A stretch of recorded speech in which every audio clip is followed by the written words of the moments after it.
Hey everyone, and welcome to the Freedom Files with me, Ben Hedges. Now today, tech CEOs Jack Dorsey and Mark Zuckerberg were on Capitol Hill being grilled in a Senate hearing which was called Breaking News: Censorship, Suppression, and the 2020 Election. Now, this hearing focused on two aspects, one of which was the health impacts of social media. Senator Graham pointed out a fact that the average young person checks their phone 150 times a day, which is huge.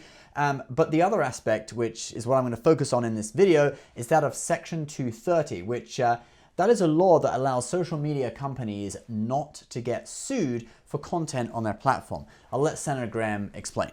If a newspaper does something you don't like, or you think they've slandered you in a certain way, you can sue them. If a news program does something that you think is out of line, even as a politician with a high bar, you can sue them. These companies have liability protection when it comes to the content that their users engage in. You can sue the person who gave the tweet, but you can't sue Twitter, who gave that person access to the world.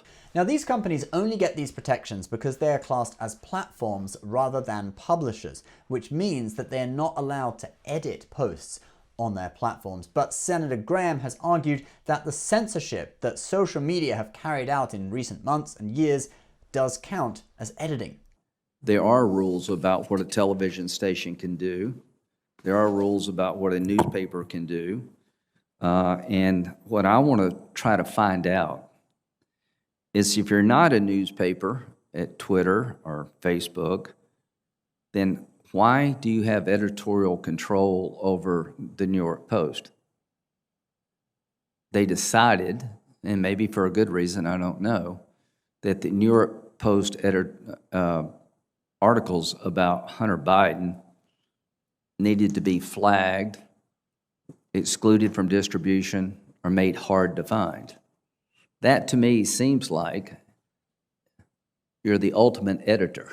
Now, Graham thinks that because of this editing, Section 230 protections for social media companies should be removed and people should be allowed to sue them.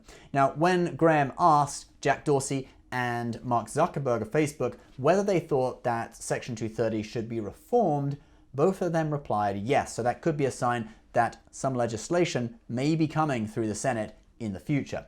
Now, then there is the issue of fact-checking, and Senator Graham asked Mark Zuckerberg this. So when it comes to fact-checking, would you give us a list of the people you use to fact-check?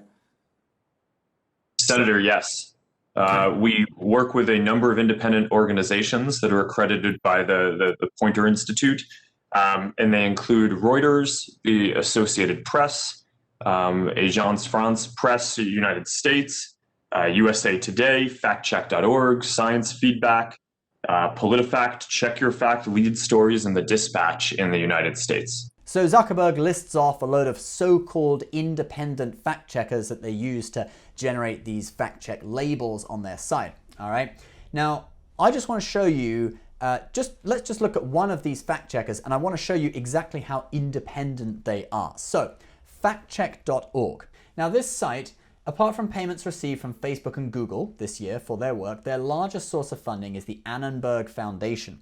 Now, the Annenberg Foundation also donated $136,000 to the Democrats in 2020 and almost nothing to Republicans. The foundation hasn't donated anything to Republicans in recent years, and the last year where they donated more to Republicans than to Democrats was the year 2008. So it is pretty clear which political party the Annenberg Foundation supports, and they are the main funder of factcheck.org. In fact, factcheck.org used to be entirely funded by the Annenberg Foundation. Do some research on the other names that Mark Zuckerberg mentioned, and you'll probably find out who they support as well. Now, lastly, Senator Hawley accused Mark Zuckerberg of coordinating with Twitter and Google in censoring posts. What we have here is clear evidence of coordination between Twitter, Google, and Facebook. Mr. Zuckerberg knows he has the tools to track this, but he either doesn't remember or won't commit to letting us see it. Now, to me, this does seem very likely, since there have been instances over the past few months and over the past few years where all social media platforms have banned the same user or the same topic on even the same day or almost the same day. Mark Zuckerberg, of course, denied this, but if there is evidence there, we'll probably see it coming out in the next few weeks. So we'll definitely continue covering this story and look out for any more developments. All right, guys, that's all I've got for you today. Tomorrow we'll be back on reporting on the election and some of the election lawsuits, etc. Please subscribe if you're new, and we'll see you next time. Bye-bye.